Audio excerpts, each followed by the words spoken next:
Oh, Saka! That is a goal! Wanyeri tries one!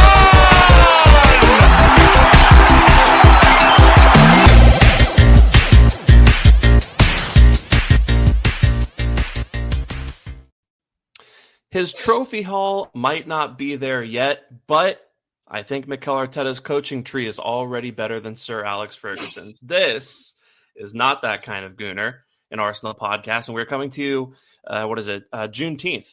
So if, to all the American listeners, happy Juneteenth, really important day in the history of the United States. And for the rest of you, happy June 19th. And, we're coming to you, not much has happened. There's nuggets, obviously. Honestly, if you're looking for it, it's been a bit of an eventful week, but not on the whole concrete acquisition of player standpoint. But we're going to talk about Carlos Cuesta leaving to take over at Parma as the youngest manager in the top European leagues. We're going to talk about the schedule coming out yesterday and kind of what that might mean in terms of what our season looks like. And we'll do some general thoughts in the window, and then we're going to jump into a tier list of the forwards that we have been linked to so far this summer. And with me to do that today, you know him from the Cannon podcast. You love him from Twitter. It is George, who you can follow on Twitter at GeorgeVAFC. George, how are you doing, my friend? I'm great, buddy. I'm great. I'm excited to be here, and I'm so excited to talk. I think there's a lot of people that need some therapy in terms of their approach to the window. I think we all need it, no matter where you sit on the coin of super positive, super negative. There's a little bit of therapy that needs to happen, and a little bit of woosah in terms of trying to understand and trying to maybe make sense of the window. Yeah. What's USA, if you don't mind me asking? Oh, it was like you ever seen Anger Management with Jack Nicholson? It's been quite some time, but I love that movie. Incredible. He does one of those things, woosah, to like calm yourself down. But I think basically we're gonna need to have some therapy in terms of just breaking down what's gonna happen, see where everyone's mind is at, and then just trying to make sense of maybe the first place to start for me is like a very illogical 2024, which I definitely want to acknowledge. Like I think there's definitely a certain section of fans that I feel are panicking, no doubt. Like I look at the fan base, and I don't want to be disingenuous as though that there's zero reason to be. And there definitely was something that the club did last year that I feel was beyond illogical. Like the idea that Arsenal didn't recruit a forward in 2024 is something I'm still not able to rationalize, even in my most positive of senses. Like it was on the scale of like, you will never do that. It was you will never do that. It's just not a possibility. Maybe we get a crap forward, but you'll do something, and they did nothing. So I get it. I totally get the pessimism. I think what I'm at is I'm struggling with this because I got burnt by my ex. I hate girls. I hate because I'm struggling with that jump. Yeah. I'm struggling with I got given a burnt steak at a restaurant, and I'm going back and they change the cook, and I'm already yelling at the waiter that my steak is burnt without it coming out. I'm struggling with that intent. And so from my perspective, I'm just kind of a guy that is like, let me assess the outcome as it comes. And I think we all know the minimum expectations of the window, and then going on from there, it's about debating what you feel the club can or can't do, but then like let them do it. Like let them execute or not execute. Let's critique and then praise when the time is coming. It makes no sense to critique something when the window has, by the way, just reopened from the Club World Cup on the 19th of June, as you say. Yeah, I get why Arsenal fans are, not as optimistic this time around, right? The last two windows, you could argue the last three windows were unacceptable, right? Especially, the January window where you had the manager and multiple players crying out for offensive reinforcements. We didn't get any. And I think there is a little bit of truth to saying that we maybe threw away at least the opportunity to make something of this Definitely. season. And then last summer, where you sign Mikel Marino. Okay, I think that's been a mixed bag of a signing. You sign Ricardo Calafiori, a lot of potential, but there's injury issues. And then you bring in a cup-tied goalkeeper on loan who's not really that good, and you bring in an over-the-hill Raheem Sterling on loan, in the final seconds of the window. And that also kind of shaped what last season ended up being. So I understand people being a little bit worried on that front, but yeah, I mean, the whole, to kind of piggyback on that first metaphor, a lot of Arsenal fans are acting like they'll never find love again. And I'm in a mindset of, if they don't want to do their jobs this window, then they don't want to do their jobs this window. But I'm still willing to at least sit there and see what they do. And if we're midway through July and nothing's happened, I'll start getting nervous as well. But I think there's a different guy in charge. Berta's come in instead of Edu, and Edu already kind of had a foot out the door, I think, during the summer transfer window. And then you had Jason Ato, who's just kind of a fill-in during January. So you have another guy running that situation, and Arsenal are in a moment where they have to do it. I mean, look around us, right? City have gone and signed a plethora of players. Liverpool have signed, Verts and Frimpong and Kirkes, and now they're getting linked to Mark Gahey, and people are trying to speak them going after Alexander Isak into existence. I don't think that one will happen, but that's something that people are talking about as well. So, if Arsenal don't want to go out there and sign the forwards that we need and sign the midfielders that we need and kind of, make those, bring in those reinforcements to the squad, then we're going to basically be sitting there, I think, the coming couple of years and just watching these teams, kind of surge past us into another tier. Well, I think you bring up a good point. Like, if X, Y, and Z happens, and if those things happen, if then Arsenal do nothing, and then if that is the case, then yes, there will be pitchforks. But along Yeah, that a lot of ifs. hypothetical, there's a lot of ifs and ands and buts that need to be true in order to lead yourself to that end scenario, which I think no fan, even if you're most optimistic, are going to say, no, you're wrong in that if and or but scenario. And I do feel that Zubamendi is not being talked about by Arsenal fans, and I don't think that's fair whatsoever. This is a midfielder that has been actively recruited by every major top club in world football, including the so-called Liverpool that people want to throw around Florian Wirtz for £100 million for, that was rejected last year, including Madrid, who absolutely tried to derail his arrival at Arsenal this year, with Xabi Alonso, which was told no. Who, by the way, Bayern Munich, who absolutely were after in a very serious way previously. So, I mean, yes, is it because it's link fatigue? Because it's something that we've associated for over a year at this point, that we've been told that yes, he would be coming in? Partly, but that idea that he was done is not true. I mean, we've seen up-teen examples of people changing their minds. Nonetheless, Zubamendi himself last year agreeing to Liverpool and changing his mind to stay.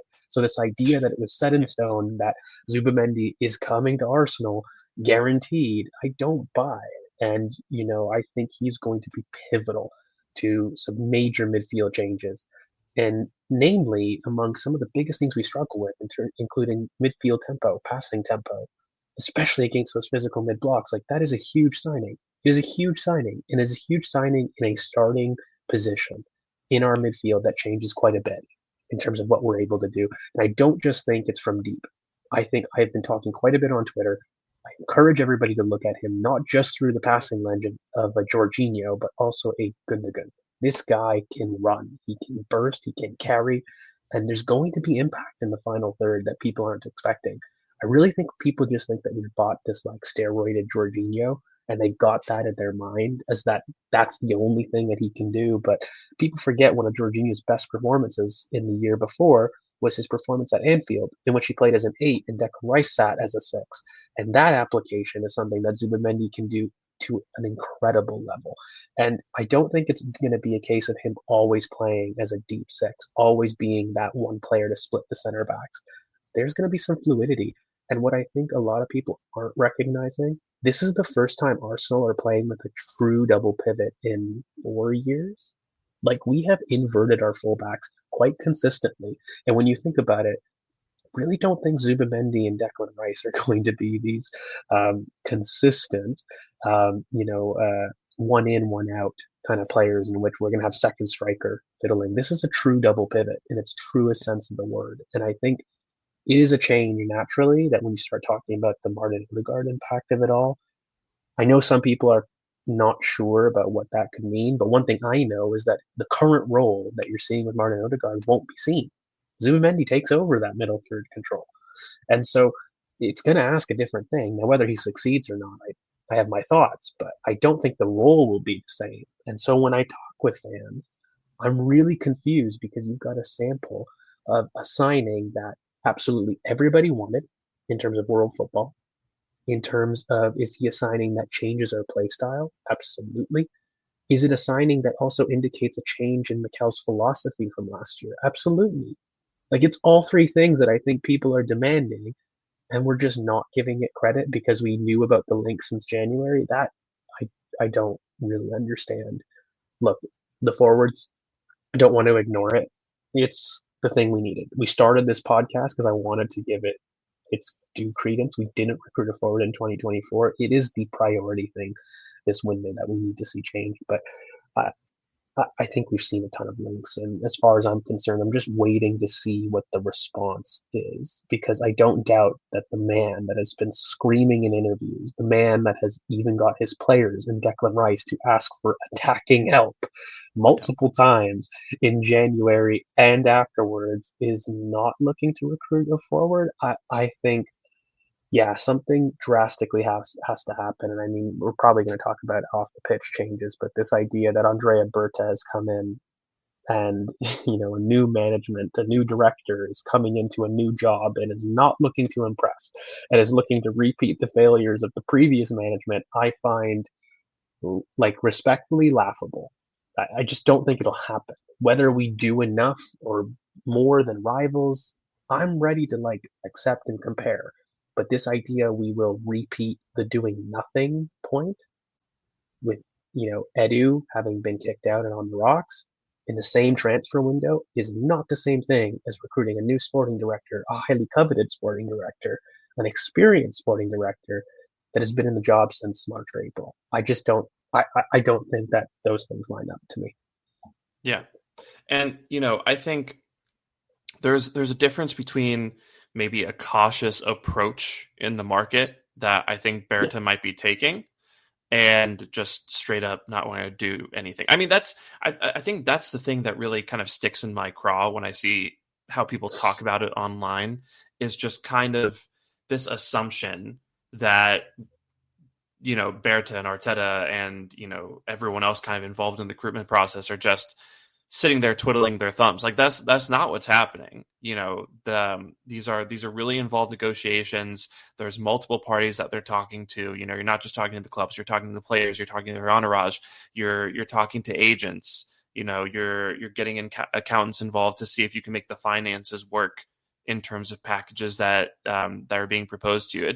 There's a lot of moving parts here, and yes, there are teams that have shown that they can make signings happen quickly, and we probably can do that if we ever needed to. But I think we have our way of doing things, and we haven't really seen what a Berta transfer window looks like yet. I'm seeing people come out and say that Berta is already a failure because we haven't signed forwards on June 19th.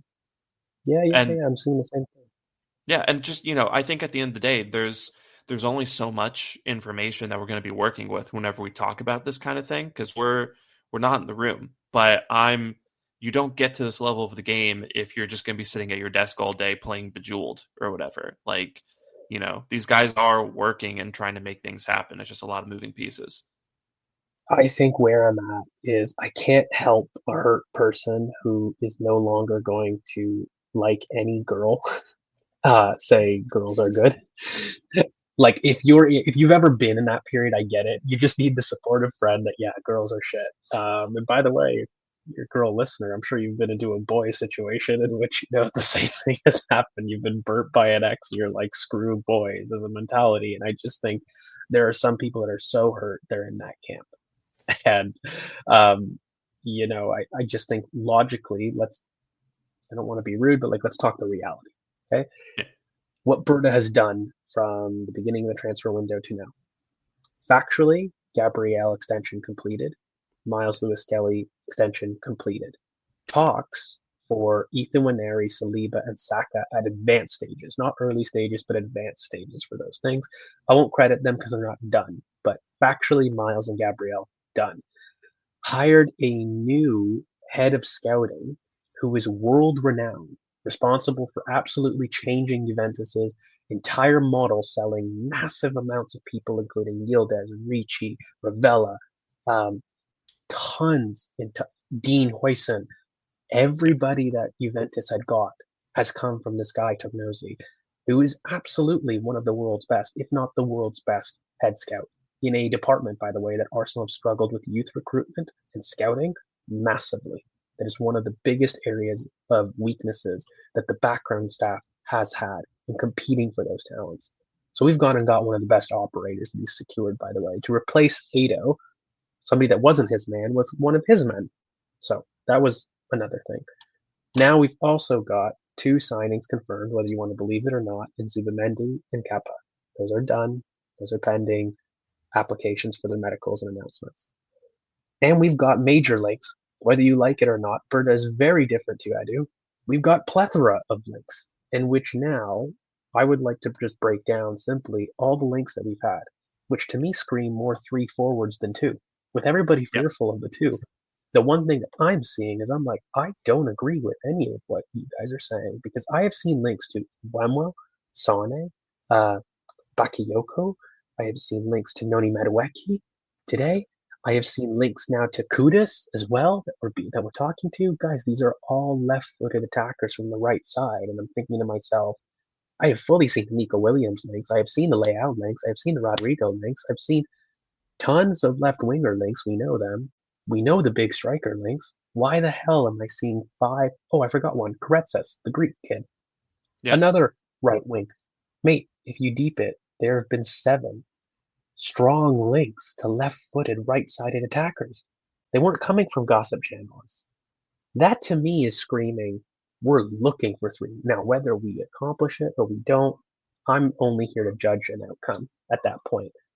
But the intent and the work that's being done in terms of the talks is undoubtedly active. Undoubtedly active. And I think that the striker chase is one of those that's coming to a conclusion personally. Like, it's been settled on the 2, and it's between the 2. And I do feel that by the end of the month, or the beginning of July, we'll see a breakthrough in that regard. Now, what we do beyond, I'm not too sure. We can debate about what we may need. But mate, the one thing that I don't see is them twiddling their thumbs. I see, if anything, overactivity. And we can critique the 2 approaches, but like Edu very much seemed like one target, one pursuit. One in, one out. Yeah. That seemed to be his remit. Now there's pros and cons to that. That could mean like you're so confident in your one choice that like that's your darling, that's your girl, it's your one love, and that's sweet. But then if it doesn't work, you end up with Neto, who's cup tied. Yeah. And then you've got Berta, who's playing the field. That guy's at a bar and has saying, I'll have a little bit of that. I like blonde, I like red, I like brunette. And, he may end up with the drunk girl at the bar that you have to take care of at the end of the night. That is a possibility. It's a possible con. I'm willing to admit that. But I just think they're 2 very different approaches. We need to adapt to the type of sporting directors that we've got. And I don't think we've got a high school sweetheart. We've got a player. Yeah. Yeah. Edu was, the nice boy that you'd want to introduce to your parents, and Berta's a bit of a horn dog. He's out there chasing as much tail as he can. Man, I feel like we could do a whole pod on Berta if we wanted to, but I do. Let's go ahead and touch on Cuesta real quick, just because I do think that is quietly some very significant news, right? Because you're talking about a guy who, in addition to Albert Stuyvenberg, I think those 2 guys were Arteta's right and left hand men, and Cuesta. I always felt Cuesta played the good cop to Arteta's bad cop, and that's not to say that Arteta was not a warm and welcoming presence for players. Like you've seen enough players come out and wax poetic about how great a guy he is, and you see how they run through walls for him on the pitch, right? But I think Arteta is almost infamous for being like an all business sort of guy, right? He's not a glad hander. He's a guy who rolls in and he's gonna train you within an inch of your life, right? He's gonna get in there and he's gonna work you on the pitch, work you on the training ground, and really is just like an intense personality, very demanding. I always felt Carlos Cuesta was that guy who just provided a little bit of like the nurturing environment when players needed Mhm. that. Was maybe the guy who would motivate players when they were feeling down on themselves, right? I mean, the most prime example of this is from that episode of All or Nothing, where Quest is in a room with Ben White telling him what an elite player he is, right, and how good he is. Um, but what sort of effect do you think Cuesta leaving is going to have on us? And I mean, who do you see as potentially coming in as a replacement for him? I don't know. I mean, it's difficult for me because I feel like as far as there was that rumor to Gabriel Hines that was back Yeah, in April that he was in, London. And, there was, I do think Cuesta had given Mikel plenty of heads up, by the way. I don't think this was something the club didn't know. Maybe we as fans found it as a big surprise, but I'll be honest, I looked at Carlos Cuesta as being on borrowed time, mate. That guy, you could see it from the documentary. He was a coach. yeah, And he's going to be an important loss. I'm not going to downplay it. For me, he struck the perfect balance between being able to relate intricate like tactical concepts while still being able to be emotionally intelligent. Like Mikel does strike me absolutely as he's incredibly emotionally intelligent. Don't get me wrong, but he's a disciplinarian and he's the principal. yeah, He is. You're never going to be exactly. best friends with the principal. And this struck me as the TA leaving. And the TA is a lot nicer. He's going to help you out, like on issues that you've got. And I I think that his ability to communicate with players was clear to see. Um, I also think it just his intelligence, by the way, um, is clear to see. Like his ability to really pick out what you need to focus on as a player. Like that's a huge part of coaching just in general. Like there can be information overload, translating your ideas. Look at Unai Emery. Communication is key in coaching. It doesn't mean you're a bad coach. It doesn't mean that Unai Emery doesn't know what he's talking about. That guy's brilliant. But like in terms of communication to a squad, if you're unable to translate what you're saying, connect, you're not going to see the outcome. And so I definitely don't want to downplay it. I think it's huge. On the other hand, I'm excited to see what Mikel does. I mean, I did feel that going into another season without a coaching change was interesting. Like some of the best always do it. And I will say, I'm very jealous of Manchester City's acquiring of Pep Linders, who I thought Mikel had vocally wanted as his number two. And I can't lie, that to me could change things. Like he's that good of a number two Yeah. that could have really been significant. Like I'm jealous of a lot of signings that I've seen so far. This is going to be so nerdy. I am most jealous of Manchester City's acquisition of Pep Linders. I think that could really improve Manchester City's press. And from a team for ourselves who already thrived in the press, I think that could have been an unstoppable force. And he somehow managed to get him off a really poor coaching appointment, like capitalize on maybe not the best individual coaching performance Pep Linders had. I think, and I don't know what we do, mate. To be honest with you, like I heard the links to Gabriel Hines, but I'm not going to pretend to be in the know about like big number two coaches that are definitely on the move and capable and free. So I don't know what we do, but I'm interested to see who we get, and then trying to break down what that profile looks like. I do think it can't be another disciplinarian, and I hope. Although Hines is, by the way, like it's really odd. Hines is a disciplinarian. Like the rumor with Hines and who he is, he's a very intense man. Um, Mhm. I just think with the coaching staff, Stuyvenberg gives me very robotic vibes that I think the players all respect, but they're not friends with. Mikel, like I said, is like this principal. I think Nicholas Jover is very much a specialist and very Yeah. much a meticulous person. I look at that coaching staff and Miguel Molina, another one who just brilliant kind of mind in terms of if you've heard some of his, this is so nerdy. If you heard any of his seminars, you can clearly tell this is a guy that's so intelligent, Molina, in terms of analyzing tactical opponents, but doesn't give me the warmth. Like I looked at Cuesta and thought, wow, what a Steve Round upgrade in general. Where Steve Round was somebody that I felt could give you the emotional side and another aspect of the game, but I don't think he was on the tactical level of Cuesta at all. And so for me, like replacing that emotional connection within the coaching group is something that I'm interested in for sure. Sorry. A flurry of police cars went by, so I just wanted to mute it there. But yeah, I think that description of Stuyvenberg is really good because, you know, if Arteta is the principal and Cuesta is the approachable TA, I think Stuyvenberg was more of a teacher kind of situation.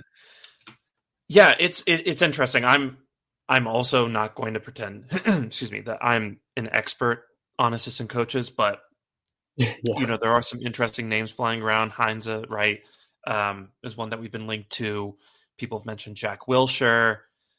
Santi Cazorla is one that Okay, I'm I've sure got would a be a very fan favorite. controversial opinion. I've got a Yeah, very controversial opinion.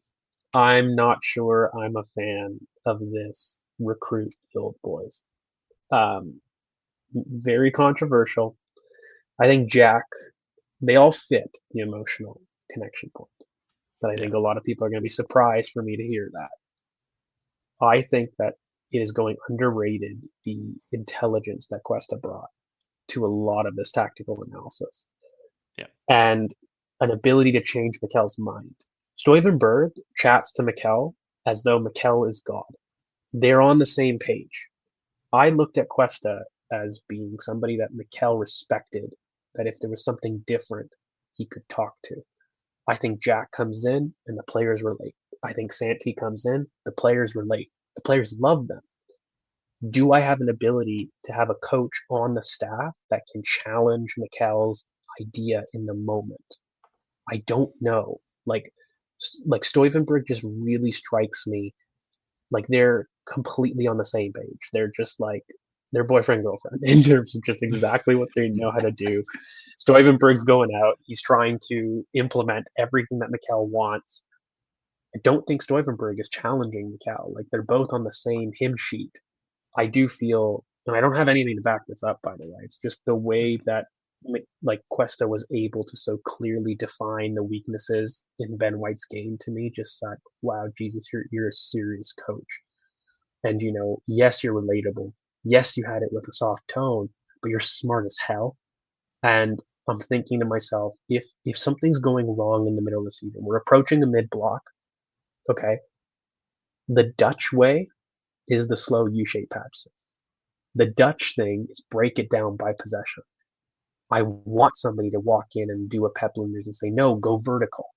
You need to go vertical because of X, Y, and Z. And I just don't know if a Jack Wilshere and a Santi are those confrontational characters. I think they're not. Like I think they're more of the quiet type that may say to Mikel after the game, "Hey, I think this and this will work," or yeah. put an arm around the shoulders. If you've ever seen Remember the Titans, we're all about analogies in movies today, but there is a movie called Remember the Titans in which um, Denzel Washington is this disciplinarian coach, and oh god, I forget his like real name, but there is another white actor who's really famous. He's more of a country guy. He's more of the soft dad approach to these Was two it things. Woody Harrelson maybe, or It someone wasn't else? Woody Harrelson. Yeah, It wasn't Woody Harrelson, but he was he was like this father like figure, you know. And one yeah, of the through lines of the movie, I'm not going to synopsize the whole thing, is literally the disciplinarian's really hard on this one player. He says, "Come play for me on the defensive line side," and he excels. The season goes off, and they do brilliantly. The thing is, he goes and he chats to him behind closed doors, and like that approach works. However, you need to have somebody that could see that that player that you disciplined could be used in a different way. Yeah. And it's not just saying an arm around the shoulder was all you needed. I needed to see you and your aggression used in a different way. And that coaching intelligence is what I think I'm after in um, as key, to be honest with you. I would like a challenger to Mikel on the pitch. I got one off the pitch in Berta. I would love one in the coaching staff that definitely like aligns with it, but then also has the personality to front. Like I love the idea of Hines because that's a hothead. So maybe I don't know if I love the emotional part that we're missing with Cuesta, but I know that guy will be strong in his opinions, and he's also pretty much he came from the whole counter-attacking mold. So I just like that. I like the idea that he was a little bit in the Pep Linders mold of somebody Yeah. that was really high on pressing, really intense on counterattacks, who would go a bit more vertical. And Stuyvenberg was your classic Dutch possession type of football. And together, that's a good myriad of opinions to have the chaos and the control. And you've got your lieutenants that can argue each. But I don't know if I see Santi and Jack as being able to do that. And that may be controversial. No, I think that's really fair. I mean, I think Jack Wilshere isn't a really experienced coach on top of that to begin. I mean, obviously, like he's coached a couple youth teams, and now, I think he's at Norwich, right? North. And then Santi Cazorla is still playing. I'm pretty sure he's been doing like his coaching badges in the background, but these aren't guys.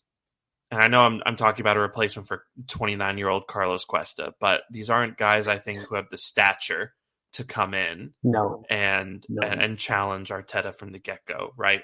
So it'll be really interesting to see what we do. I've seen people even suggest Thierry Henry, and I'm just gonna, if you want a controversial opinion, that would be a train wreck of an appointment. Just because you have a guy who's going to challenge Mikel, all right, but also you have a guy who's going to, draw the attention. So I don't think that's a good idea, like a lot of people have been suggesting. Before we jump into the tier list, real quick, just the schedule came out for the coming Premier League season. In the first 6 games, if we're starting with United away on opening day. We have to go to Anfield. We have City at home, and I think we have Newcastle. Away. Is it home or away? Oh, so we're going to St. James's Park. Okay. So Old Trafford, Anfield, City at home, St. James's Park, all in the first 6 weeks. Very difficult Let me start. double check that for you, actually. Yeah. I think it's away. Let me double check that because if people are listening, they're going to be like, "No, it isn't." No, it is away. It is away. Yeah, it's Yeah. so what we've got is Man United away, Leeds at home, Liverpool away, Yeah. Forest at home, City at home, and St James Park away. Yeah, Yeah. Yeah. So those are 3 of our hardest easy. away games of the season in the first month and a half. So, a lot of people are already I Throwing in never the towel. Yeah, people are concerned, right? But do you think this might actually be an opportunity in disguise? Because I 100%. mean, the way I see it, right? You're getting these games out of the way early, and sure, City are going to have some game time under their belt by the time we get into August, or I think actually we're playing them in September. Either way, right? By the time we play them early in the season, they will have gone through the Club World Cup, probably something of a preseason in addition to that. So, they might be a little bit more warmed up than the rest of us. But I think we're going to get Liverpool a little cold. We're going to get United before they've really, congealed around Amarim with those new signings that they're probably going to get. And, same deal for Newcastle, although it'll be a little further along into the season. So do you think actually playing those really hard fixtures first thing in the season could actually serve as a benefit for us? Completely. I did not understand. I yelled with joy. Yelled with joy. The, if you admit that they're the toughest fixtures, none of that's going to change, correct? Like if you're talking about St. James Park and Manchester City away, um, even Old Trafford, as much as we feel that there's a difference there, we historically don't do well. at that ground. If you're talking about them being very difficult fixtures, regardless, if I gave you a blank slate, where do I want them? I want them at the beginning, in which everybody's cold. That's the Yeah. best chance. I don't want them during Christmas in that busy period. I don't want them in the run-in. I certainly don't want them between international breaks in March when everybody's warm and we're debating between Champions League games. Give me an alternate. Like from my perspective, you face the best teams cold. That is undoubtedly the best situation in terms of trying to gain an advantage. And when you're talking about the Club World Cup, mate, I think it's going to have a detriment. Look at what Declan Rice was able to do this season and how late he came back in terms Yeah. of being the Declan Rice that we know. Regardless, these are guys. Ironically, they may need the games because they've recruited a new midfield, Manchester City, entirely. And, they've had Rodri out for a year. They have Rangers and they have Shirky. They recruited an entire new midfield. So maybe they need the games of chemistry, but I think that we're a team that's very settled. People are downplaying that and using it as a stick to beat us with, in fact. But really, it's going to be quite different. This Liverpool team are very, very new. Kirk has Frimpong, Verts, not small changes. No Trent. That's big, big change.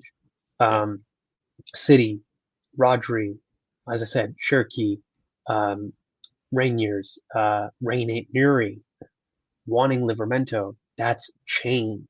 That is big change. People are saying, oh my God, I'm fearful because look at the moves they're making. I'm sitting there saying, look at the chemistry that's going to have. As soon as you recruit more than 4 or 5 players, starters, by the way, guys, starters to that front line, you're telling me it's going to just suddenly work with the snap of a finger? No, it's going to take some time. And so the fact that we're facing these guys, our title rivals first, is amazing. And the one point that I want to make, even if it goes poorly, by the way, they're still tough fixtures. I'm not looking at banking on winning them. Like, if I do, great.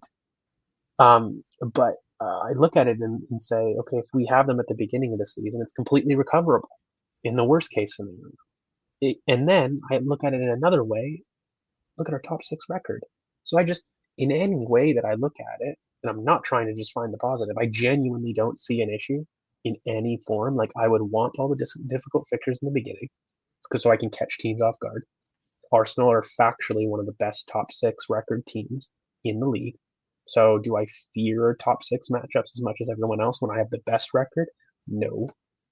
And then lastly, do I really feel like these top title rival teams are not experiencing massive change? And yeah, United, forgot to talk about them, but they're having change themselves in terms of like trying to recruit tons of different people. We're talking about Embuemo potentially, Cunha, all these different players that they're looking to recruit. Emi Martinez, like we're talking 3 to 4 minimum starting level changes, and that's not going to be a team that's going to be firing off from the very beginning. So yeah, mate, from my perspective, bring on the tough games.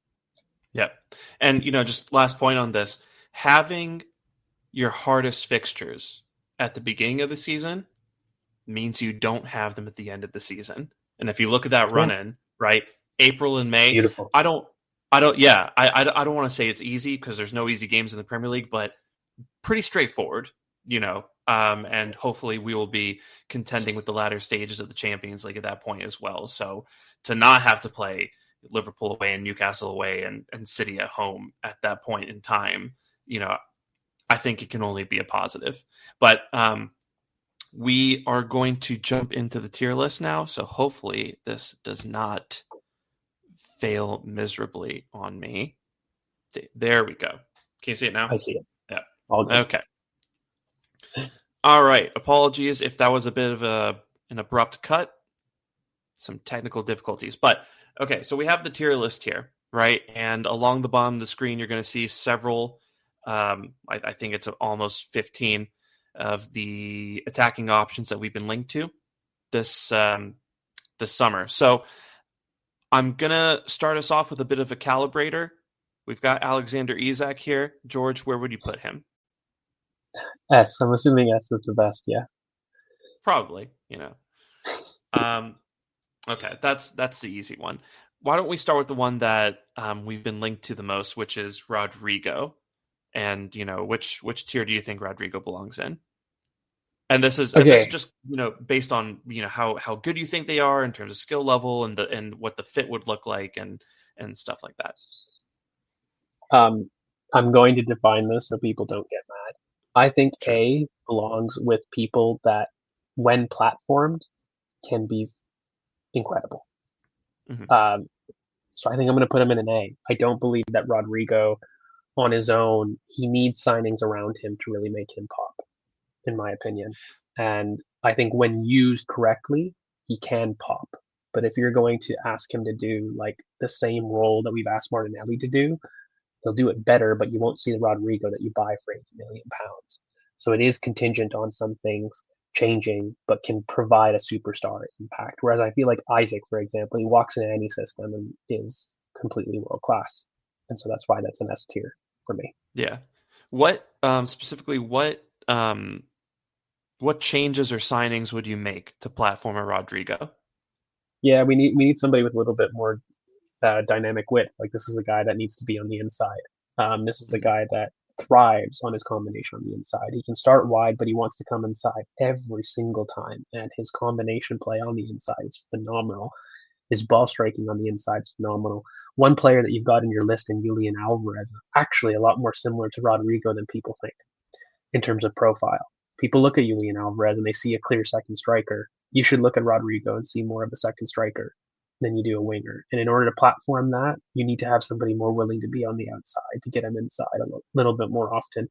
Not too dissimilar to some of the shouts that we would have wanted for Martinelli, by the way, in terms of some of the changes to the system. But Rodrigo, I think, needs to do it even more than some of the others. And uh, so yeah, he I think would be able to provide superstar output, but we definitely would need to make him play in the zones that he thrives in. Yeah. Well, speaking of Julian Alvarez, where would you put him? I thought that was a very interesting link. Definitely a little bit out of left field. But I mean that makes a lot of sense the way that you've described him. I mean, I guess would his starting position be at left wing, or is Alvarez maybe someone who comes in at center It forward and we just kind of play a little differently and maybe have Havertz at left eight or something? definitely that one, but again, I put him in A. He has the talent to really pop, no doubt. But you have to build a system around him. And I mean, I actually think he would have huge change, a lot more change than Rodrigo. You'd really have to flip things. This is more of a false nine. This is your Florian Wirtz counterpart quite a bit, actually, like a little pocket player that's got phenomenal output potential, but needs to work off a big presence, a big reference, and needs to be played central quite a bit. He's very much an upgraded Trossard in his ideal form, but can't really play out on the left as much in terms of being in isolation. He's much more of a close combo, zone 14 kind of finisher. Um, and he is brilliant. Like he'll get brilliant output and phenomenal ball striking ability, Mhm.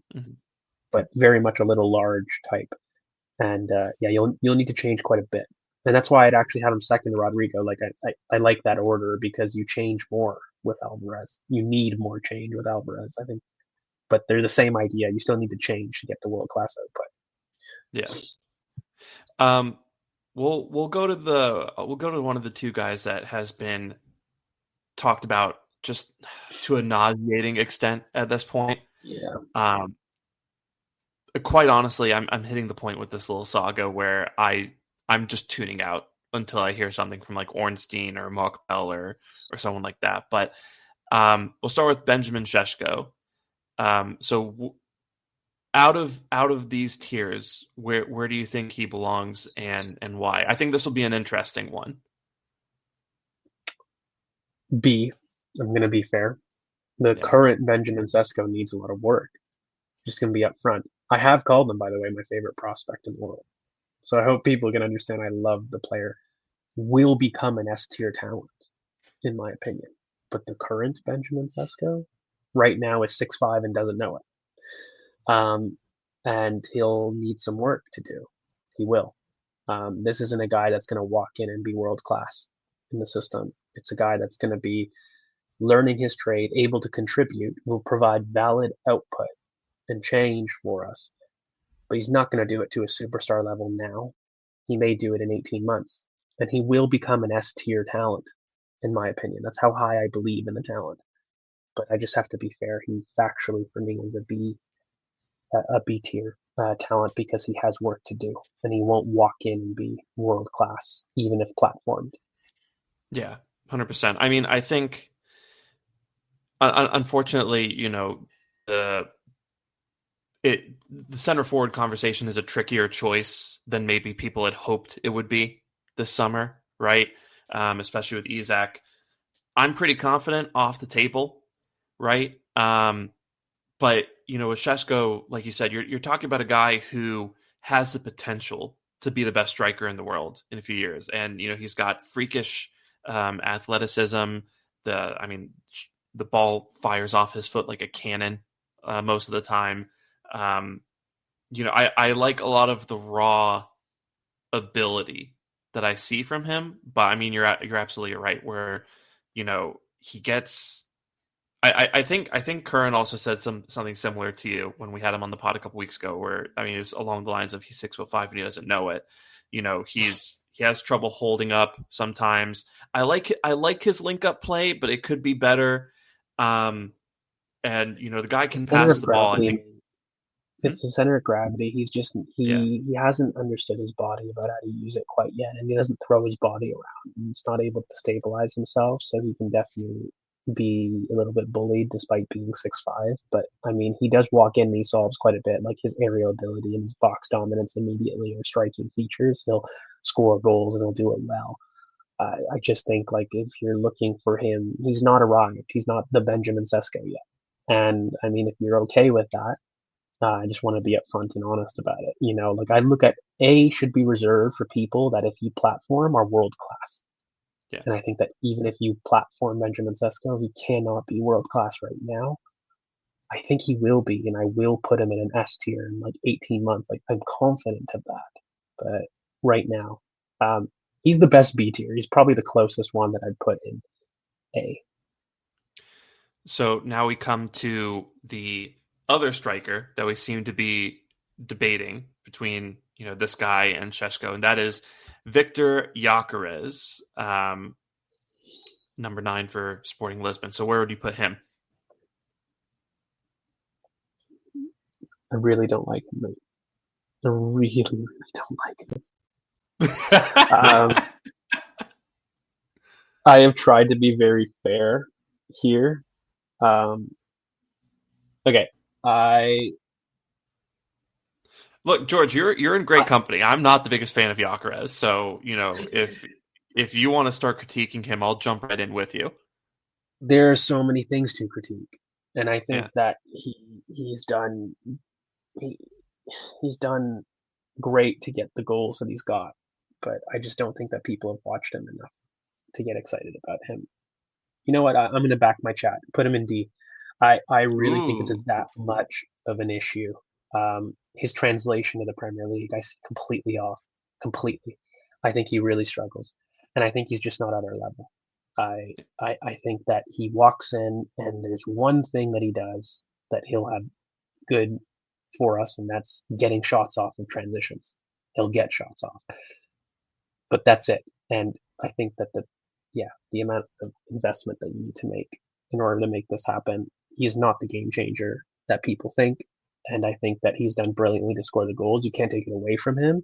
But even the way that he scores goals, mate, like the time he takes to release a shot, the how horrible he's in the air, utterly diabolical he is in 4 the of air. his last 96 goals have been scored with his head, and none came in the past season.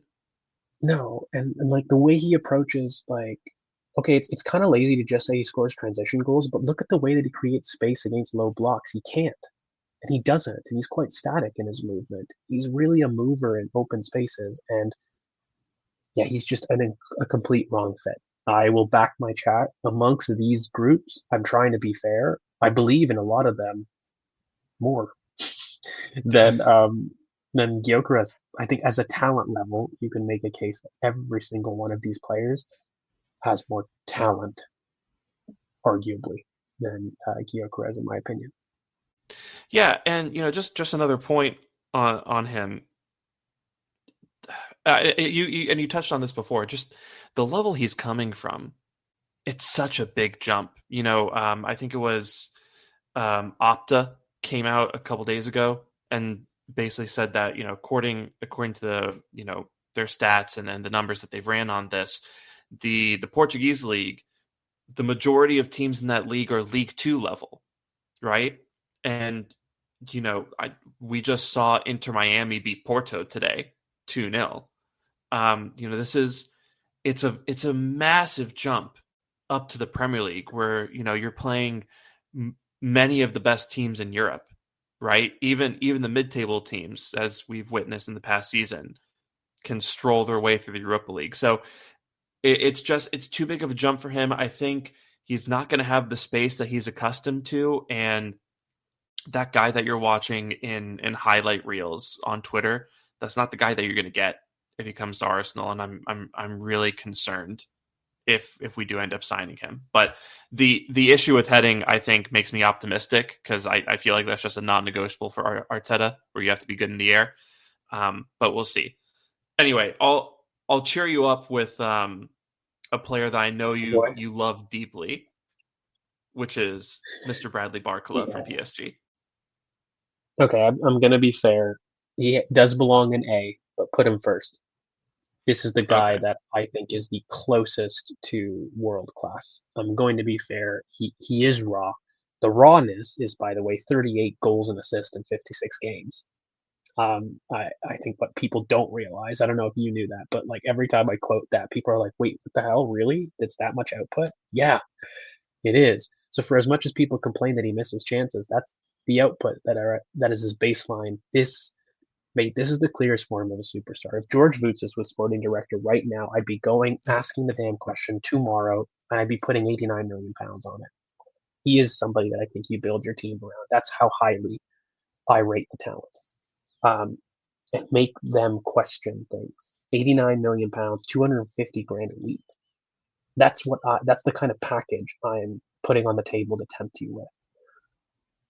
I can't say much more than I think he's the most complete wing prospect in the world. He can be absolutely anything that he wants to be. He solves everything for us in terms of transition efficiency. He solves everything in terms of speed. He walks in the current role and is the best symmetrical talent. Not Nico Williams, by the way. I think Barcola does it better in terms of even in isolation. Because I think Nico Williams needs a little bit more time. He's more raw. Barcola is not as raw as Nico Williams. And yeah, mate, like I love this talent. I love this talent. I could give you a whole pod about why I think Barcola is ready to make the next step, and why I think PSG were really wrong to put their eggs in the Kvaratskhelia basket over Barcola for me, especially when they had Doué. I love Bradley Barcola. Whoever gets him, he's the next superstar, in my opinion. Do you think he's gettable this summer? Because a lot of people seem to kind of poo-poo this idea that PSG would let him go because he's not a starting option right now. Mate, these are all ego talents.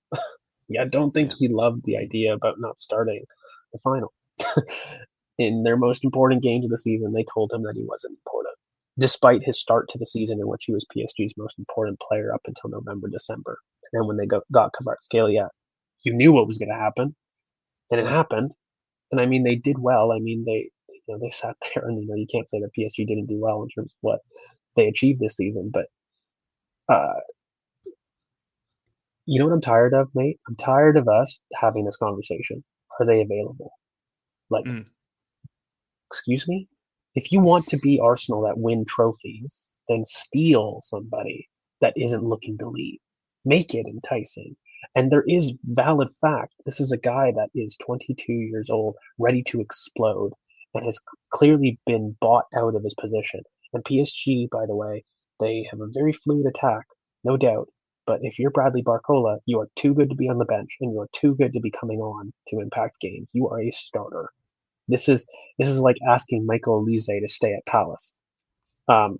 It's ridiculous.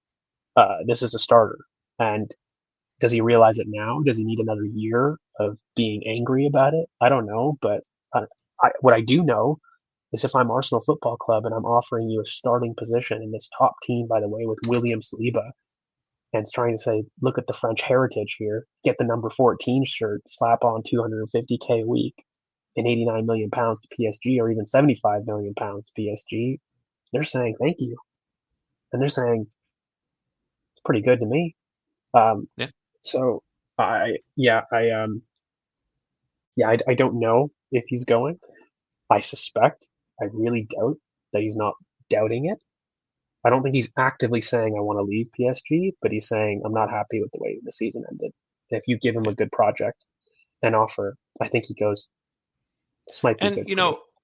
on the other side of that, it's not PSG has cornered the market in terms of the best French talent, right? And generally, Sure. they can afford whoever they want most of the time. So losing Barcola, I don't think is it's not losing Kvaratskhelia or losing Dembele to them. I think that's like they'll try to hold on to him and do their due diligence with that, but I don't think this is a guy who they view as critical, right? Like this isn't their Saka who, if someone tried to sign Saka from us, we'd hold on to him tooth and nail, right? So, yeah, I It think if strikes you, with Alexis, like when we got Alexis, you know what I mean? Like he still was important, Alexis at Barca. It wasn't like he wasn't important, but yeah, he did push the lead. So the only difference is we knew that he was pushing the lead, and then we pounced.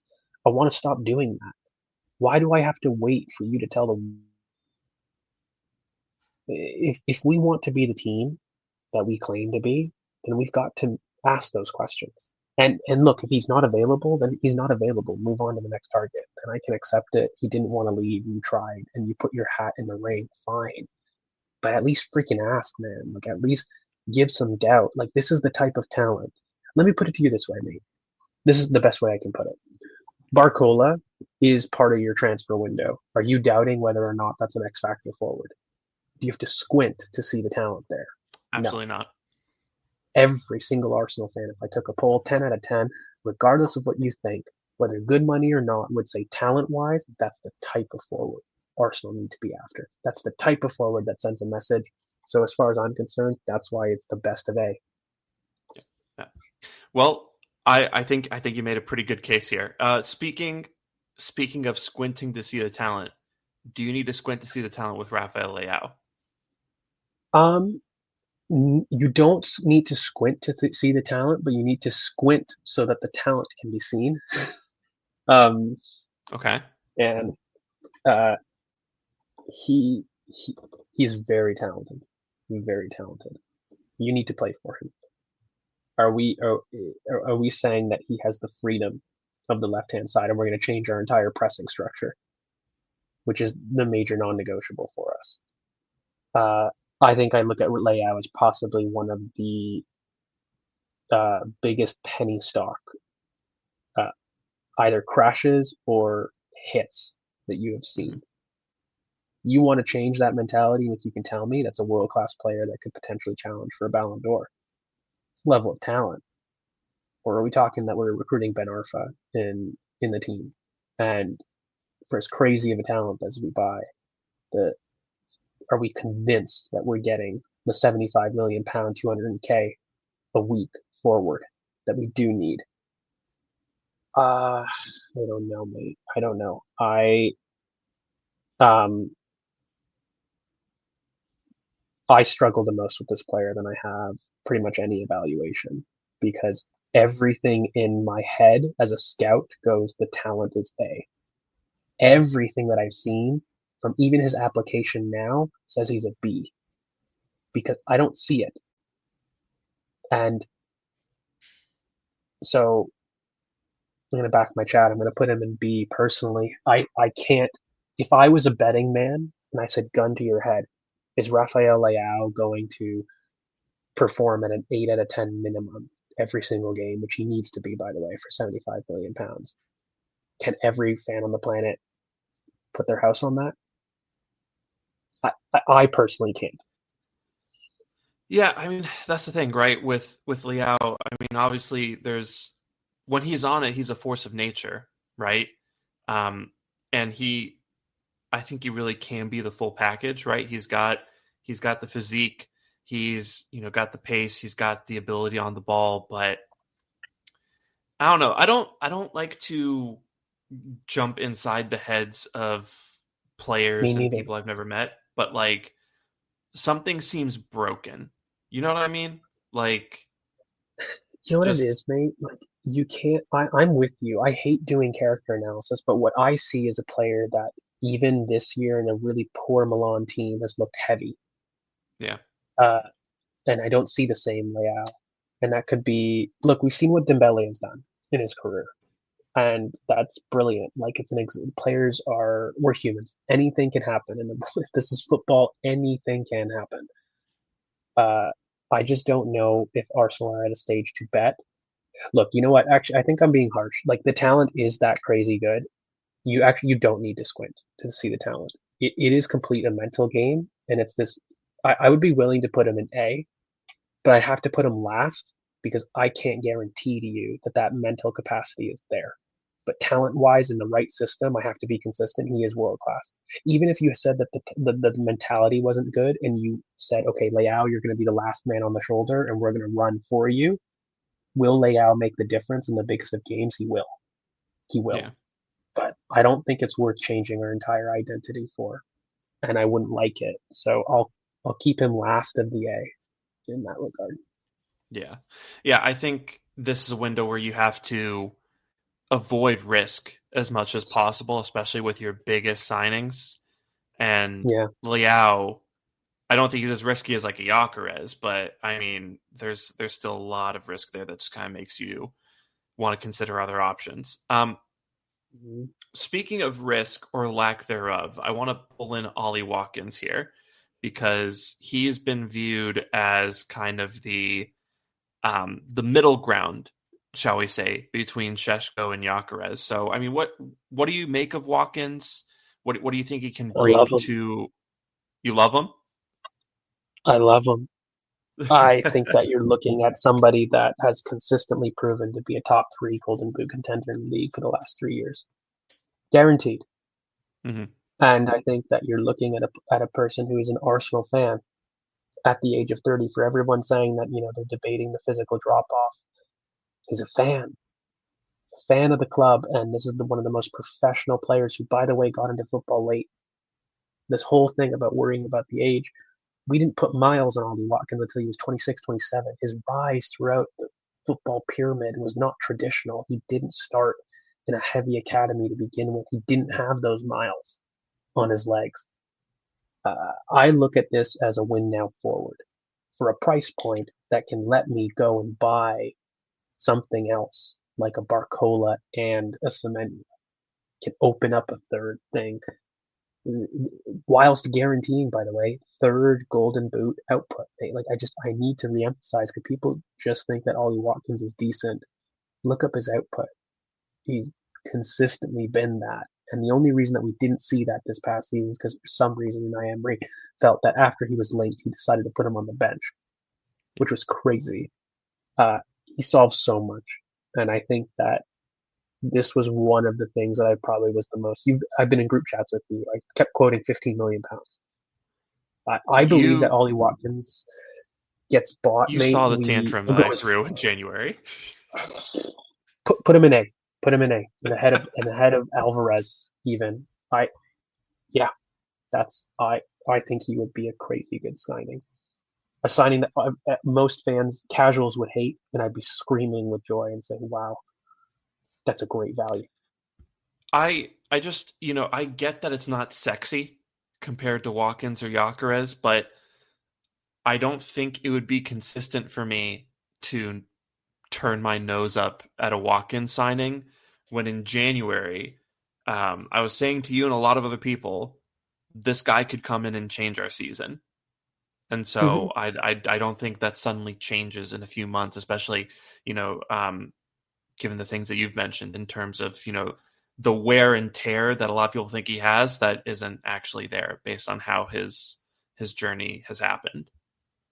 Yeah, no, I completely agree with you. Okay.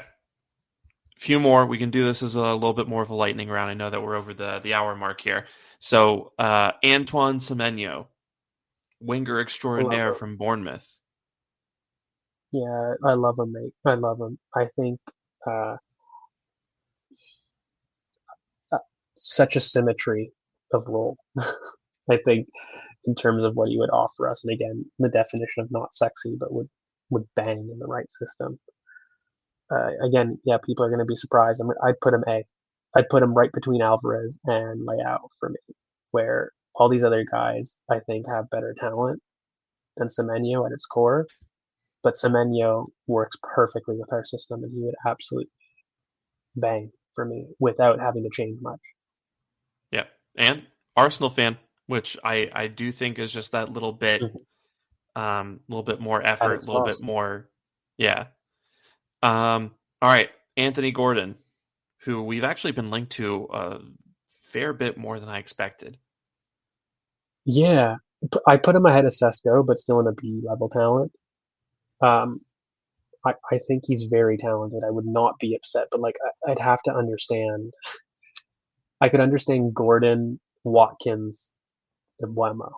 Like if it lets Mhm. you do that level of investment, I can understand it. I think he is a better version of Martinelli. And by the way, I do think he could be a Heung-min Son level talent in his growth. He's very young. Mhm. He's 24, but he's incredibly raw. He is, but he'd have really good symmetry in terms of the out of possession work, the hard yards running, and he does have some really brilliant ball striking ability. So I think as a talent, he just has more to work on than the other ones. The other ones I can see a lot more bang for your buck than what you it would take. Like the Newcastle fee is kind of crazy. Um, but yeah, I would put him B. You know what? Actually, you know what? OCD. Switch him with Sesko because I do think that Sesko fits our system just a bit more, and like the fee for Gordon doesn't make sense to me as much. Like that would be a 75 million pound signing. Yeah, I like Gordon in terms of the talent, but yeah, I don't think the value is there for a player who I don't think would be that much of an upgrade over Gabriel Yeah, Martinelli. I think he is a little better than Martinelli, but I just don't think it justifies the value. Um, okay, Brian Mbumu, who could still become a teammate of Gordon's, although he really seems to want to go to Manchester United currently. But where do you have Mbumo? put him between Watkins and Alvarez. He's that good of a player. Um, I don't know if we need it. It Mm-hmm. would change things. It would have Saka come inside, but I love him. This is a 20 goal and assist player who is a top player, best forwards in the league. And as far as transition control and his finishing in the box, it's incredible. So like, yeah, he would be incredible. I don't know if I'm like yelling at the club for not doing it, because we've got obviously Bukayo Saka, but talent wise, you can't argue Mbeumo's top. Yeah, um, I love Mbumo the talent. Obviously, had an excellent season for Brentford. Not my number one choice on this tier list in terms of players who I want to come in and back up Saka. But we'll get to that in a second. I want to knock a couple out before we get to him. Um, Jamie Gittins. I almost didn't put him on the list. I don't think this is a really relevant player, but I just kind of want to get your sense in terms of how he stacks up against the rest of these guys. Yeah, definite B talent and put him last in the Bs because he's the most raw, absolutely, but definitely clear potential to be an A type talent easily for me when he's grown out. But Yeah. he's crazy raw, crazy raw. Honestly, he's the perfect Chelsea player, and that seems to be the team that Perfect. he's about to go to. Um, just player who could have an amazing ceiling but hasn't really shown it yet. Um, and if all else fails, will fetch them a pretty penny. Okay, Hmm. the last two are really interesting to me. And I want to start with Morgan Rogers because Morgan Rogers isn't actually a forward, but he has been linked to us. And maybe I'm not seeing it right in terms of his fit in midfield. But this strikes me as more of a guy who would come in and contribute to us um, in and around the forward line. But maybe my read on that is wrong. Where would you put Rogers? And do you think he would come in as maybe like a left wing option, or is this a guy that we're putting in midfield? I'd love for you to think of Grealish at Villa and how they platformed him, and he needs an overlapping left back. But look at the impact that that could have. Mm-hmm. He's a true like. I would really worry for Martin Odegaard. Like, where is he going? Like, this is a true 10, a carrying Yeah. 10. Everything that we complain that Martin Odegaard isn't is Morgan Rogers. And he's really talented, mate. I don't know what his output is, but I swear he got over 15 goals and assists this season. Like, he's the only one that I could justifiably see compete with Miles Lewis Kelly for the PFA Young Player of the Year. And he had a phenomenal season. And I think he does have an unstoppable quality in carrying a midfield. It is like it is incredible. And yeah, if used correctly, I think I could see it being world class. I don't think it's world class on its own, Mm-hmm. but I do think it's a talent. If you were to fit in, you could see some really serious moves that he could do. I think he's a brilliant player. I'm being around the bush though because like I just don't love him for us right now Mm-hmm. personally, and I think like if you're going to get, I would be so pissed that we didn't get Florian Wirtz. If you're looking for a midfielder that you wanted as a pocket player with really really high output, then you compete with Florian Wirtz. If that's what you wanted, right? Yeah. If you wanted that, if you wanted Desiree Doué, if you wanted that type of wing 10, then you should have gone out for it. And that's the only way that I can see Morgan Rogers fitting in this team right now. And in that way, I think it's poor. But I do think like if you were to Grealish him at Aston Villa with a Lucas Digne with an overlapping left back and give him freedom to pick up and run in that left half space, he could wreak havoc and he could play for a big team. And I think he could translate his output. I don't think it's just because it's Aston Villa that we see spaces and that's why he's doing it. I think he's a true game breaker. He is. I just don't know if I want the team to go in that way. So I would put him just behind Julian Alvarez and between Semenyo, personally, in terms of talent. I think he's very talented, but you would have to change for him. I don't like that change and what that looks like. But he is more talented than Semenyo, and there's less questions to it. The only reason I don't put him ahead of Alvarez is I think that Alvarez has more goals in him. Him and Alvarez are both examples of players that you would really have to change the team for. And I don't like that, but it's undoubted that they have talent. And if you were to factor in like the fit for Rodgers at Arsenal, would that change what tier you have him in, or like what order this is in? Well, I have to be fair because then I have to do the same with Alvarez. Like, I think you have to change a ton of Alvarez, but the talent is like, that's a 20 goal and assist forward if you platform it well. If you've got Rodgers, this is a 15 goal and assist midfielder that gets it from midfield. Like that's 75 million pounds. Like, that's really really good. Do I want that for Arsenal? No. I'll always caveat that, but yeah, I think as a talent, for example, go to Chelsea, who are developing. That's a team that I think he would thrive in. And like in the same way with Giddens, like we don't need that right now. But in 2 years, I'm telling you, I feel that Morgan Rogers will be talking about him as one of the better attacking midfielders in the league in 2 years, in my opinion. Yeah. Really immensely talented player. If we got him, I wouldn't be upset about it. But yeah, there's a lot to consider with him.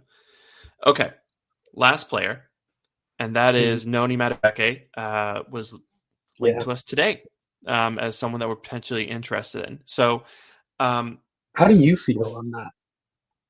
On Madueke? Yeah. Here's the thing, right? And I mentioned this to you earlier. I have a feeling, a suspicion that we're actually after 3 forwards, right? Because I've been saying this, man. Because we've been just the kind of the players that we've been linked to, right? You have these links to guys like Barcola and Rodrigo and Julian Alvarez, and these are like your super expensive, elite level players, guys who really take the project up a notch, right? And then obviously we're after a center forward, as evidenced by the continuing links to Sheshko and Gyökeres and even Watkins at times. And then I feel like there's this other group of players, and a lot of them aren't even on this list, right? But there's this other group of players like Semenyo, like Bakayoko, like Sane, who we've been linked to. And maybe Semenyo is kind of between the two groups of wingers here, but we've been linked to a handful of wingers who you don't love if like they're the left wing signing, right? And I just with all the noise that the team has made about wanting to really kick things up a notch in that position, these players strike me as a nice to have signing, like For someone sure. else who comes in and just rotates primarily with Saka, but like they could also probably contribute on the left hand side as well. And just guys who really come in and fill out the numbers and give us just one more option off the bench if we really need it. So I think I look at B as talented enough to jump levels, and I look Mm-hmm. at Nani Madueke, and I don't think I ever see a world-class player, but I see a very good player. Like Yeah. I see a Kanu potentially, not the starting project number 9 striker, but a striker that can come off the bench and make impact. Like he's a very important squad piece to a big team. So I'd put him at C personally, and I look at C as like, again, it's not something that I'd be upset with, but all these other guys above him have more talent, undoubtedly for me. But for Yeah. the right price, I'm like, if we've done our business and you're saying that you're also getting Madueke, I'm not going to be upset. I'm going to say, okay, sure, like he definitely can provide, you know, output for Bakayo. I think on your point, mate, like the one thing is because I've got a pelters online for my 3 forward take. I've been somebody that has been very vocal about that, about thinking that, and people thinking I'm crazy. I feel like, not pretentiously, but I feel I see a unique profile in 3 of these things, and I just wanted to touch on this. Sure. We're talking about 3 forwards. I think it's simply this: we want a reference center forward that we can go to and receive off of a press. Let's call it. That's why you're looking at Sesko, Ollie Watkins, Morgan Rogers, Semenyo. Very different in how they do it, but this is a reference center forward that you can go long to and is an outlet that can get you out of trouble. But it's a reference center forward.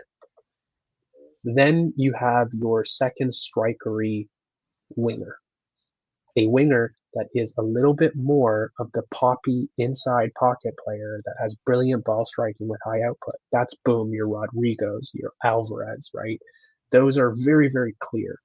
The Jesus replacement ahead Yeah. of time. Then you have the true isolation 1v1 winger. Your Barcolas, your Giddens, your Nico Williams, your Leaus.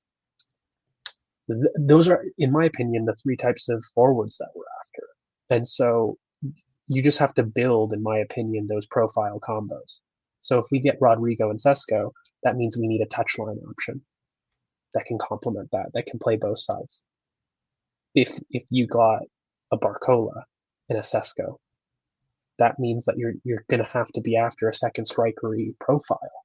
That's the Yeah. one that's missing.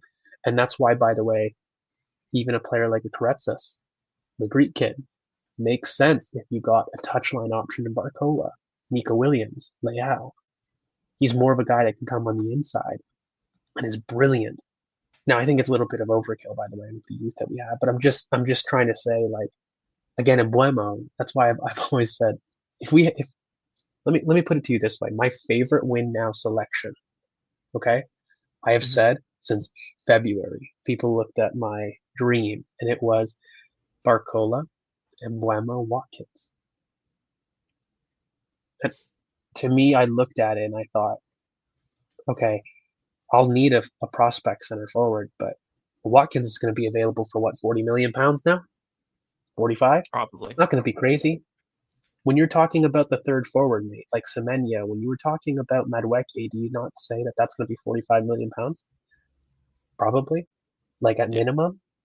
And I'm thinking to myself, Jesus Christ, if £45 million is getting me a third Golden Boot winner, 100% I'm putting my eggs in that basket. That's a win now. I know what I'm getting, Ollie Watkins. Watkins. If the third forward is the cheapest one, then get the most win now option. And that's my justification for my window. I think Barcola would be an elite touchline winger, one of the best in the world. That's where most of your funds go. And then, yeah, I really would prioritize Mbeumo. I think that would be crazy, crazy depth because I look at that and I look at those collection of players where I think Mbeumo is about 65 million pounds, which is the price of Sesko. I look at Barcola and he would be about the price of Rodrigo. And then I look at Ollie Watkins, who's about 45 million pounds and would be the price of your third attacker. Yeah. So the linked window is Sesko, Rodrigo, and one. George's window, personally, for the same amount of money, would be Barcola and Mbeumo Watkins for a win now collection of forwards that I think changes our front line entirely and strikes fear. If we rocked up with those three in the forward line, I think people look at Arsenal very differently. I think it would be serious. I think it would be a really, really serious set of acquisitions. And, you know, this tier list actually makes me feel a lot more encouraged as we go through the window, right? Because you know, just look at that A tier, right? There's a lot of great players out there. I just think I think creativity this summer will be greatly rewarded, right? And like you said, like if we, you know, if we're not convinced by Gyökeres and Šeško is just a little too much money for us, right? There is a bit of that I disagree with. If we do take that decision, but if we were to turn down the opportunity to sign Šeško, and then like you know, we went and got Watkins and we got a Barcola, and then we got, you know, maybe Mbeumo's off the table, but we got someone else, right, who also is near or at that level of talent and being able to contribute. I think that's a damn good window. I think that's a window that gets you a trophy somewhere. I was even talking about it in our group chat a bit. Like I was trying to find the third forward for the linked window because everybody hates when I put my window because they're like, I haven't seen links to it. And I'm like, guys, it's like my window. It's what I subjectively would want. I haven't talked about the feasibility. Can we just ignore that, please? Yeah. But let's do the linked one. Like it seems like Sesko and Rodrigo's plan A. Look, if we're wrong, fine. But like, guys, everyone wants to be nitpicky in these things. Those are the most linked. Can we at least agree on those, right? We're just linked going off plan what the journos are saying. Yeah. Yes. If that's the case, then I do feel that Semenyo is your best complement to it. But I think Adeyemi is another option that people haven't talked about. That is probably one of the better touchline options that are versatile. That would be brilliant as a complement to that window. The only thing that I would say is the Adeyemi forward line is a little light. Rodrigo, Adeyemi, and a Sesko who's 6'5" that doesn't know it yet can be pushed around a little bit. Which is why I like the power of a Semenyo who can be touchline either option, left or right wing. But more expensive. Like Adeyemi would be around 45 million pounds, and like Semenyo, we gotta go up because I mean Dean Huijsen got stripped from Bournemouth.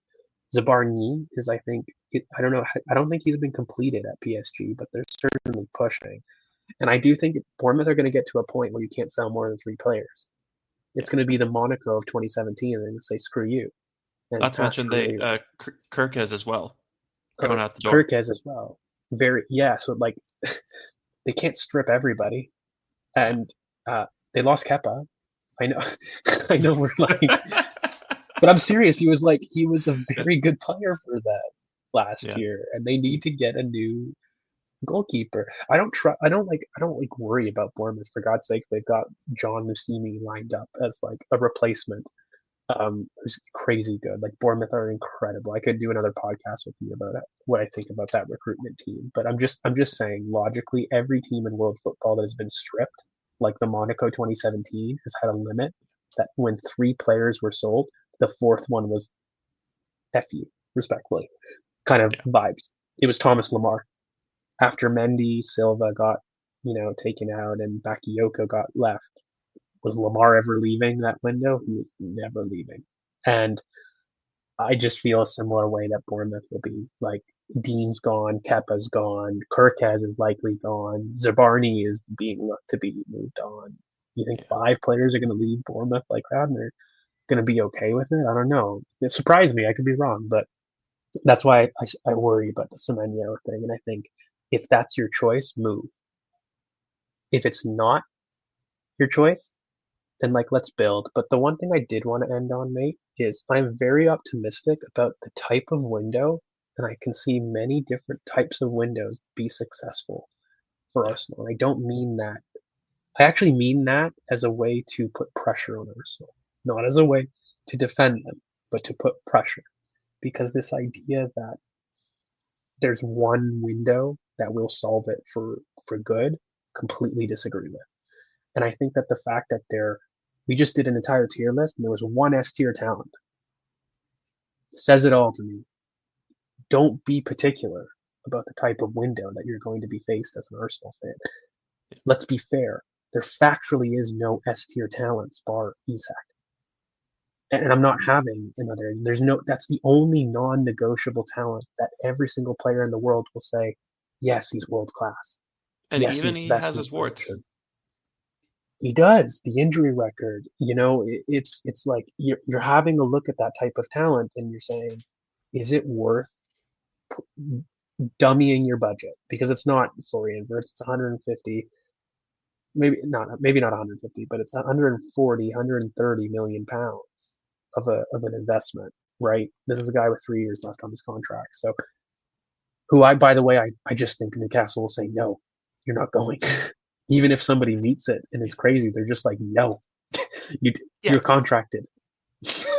But before and I know you got to take off in a second, but before we get out of here, can you just like I just need someone to tell me Liverpool are not going to sign Alexander Isak. Happily, they will Yeah. not sign Alexander Isak. When has there been? By the way, what kills me is people suddenly are acting like Liverpool have always been historically big spenders. We're talking about a team that's historically been stingier than us. Yeah. Like, and they're going big because they didn't spend a single damn dime last year. Fine, fair play, but are people not adding up 30 million pounds for Frimpong, 45 million pounds for Kirkez that they've already agreed with, 113 for Florian Wirtz?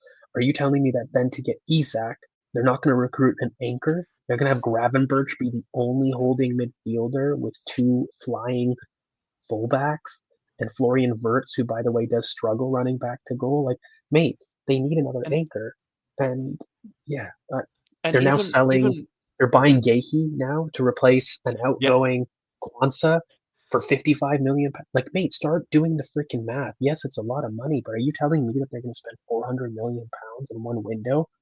Has any team done that? The fears are unfounded. even if they get 40 million for Kwanzaa, which looks like it's going to happen, and even if they get like 80 million for Darwin, yes, that's that's a big windfall in terms of sales. Sure.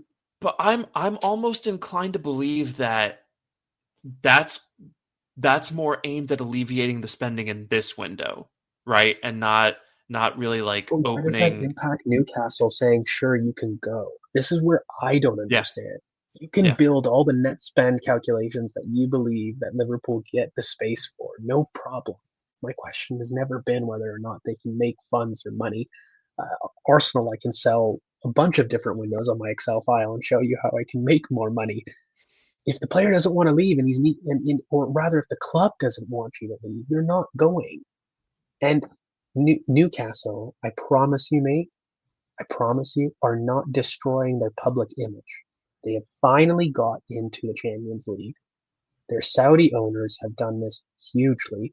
They are giving Alexander Isak the gold treatment. And if he yeah, refuses and he makes that much of a stink, they are saying, I'll give you a release clause, or I'm not letting you go. And I'll take the risk and I'll jump to next year because you are that important to my reputation. And in the meantime, I'm going to be buying all the way around you because I know you'll leave and you'll want to leave. But I'm going to make that 3 years, 2 years, and then I'll look to sell you next year. yeah. it is the worst narrative thing that Newcastle can do to sell Alexander Isak. Bruno won't get that response, by the way. No other player in that 11. Gordon won't. You can replace a Gordon. You can replace a Bruno Guimaraes. You cannot replace an Alexander Isak.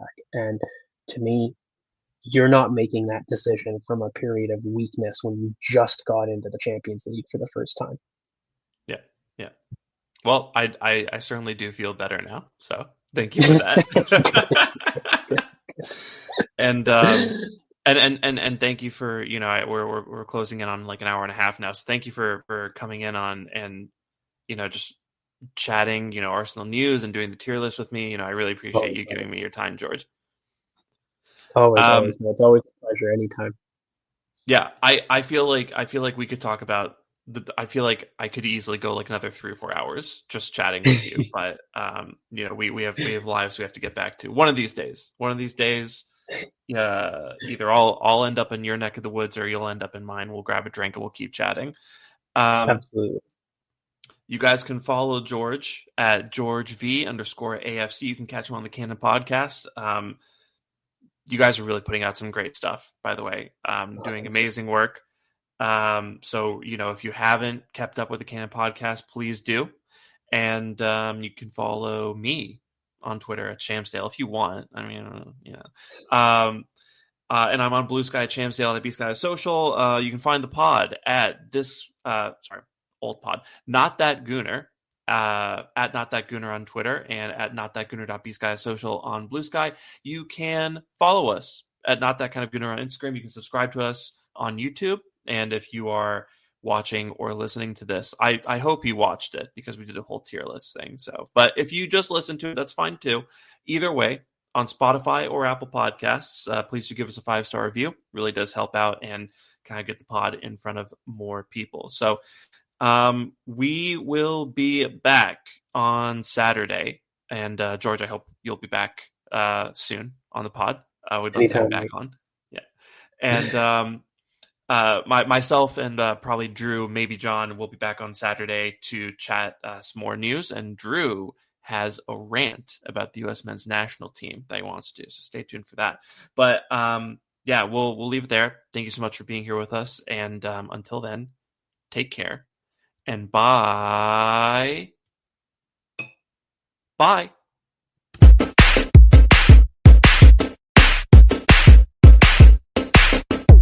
Secret Gooner. All right, I'm a Gooner.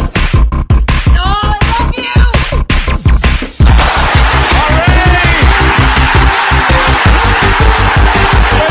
To go. Here's the businessman here, Santi Cazorla. Oh, Saka! That is a goal! When Yerry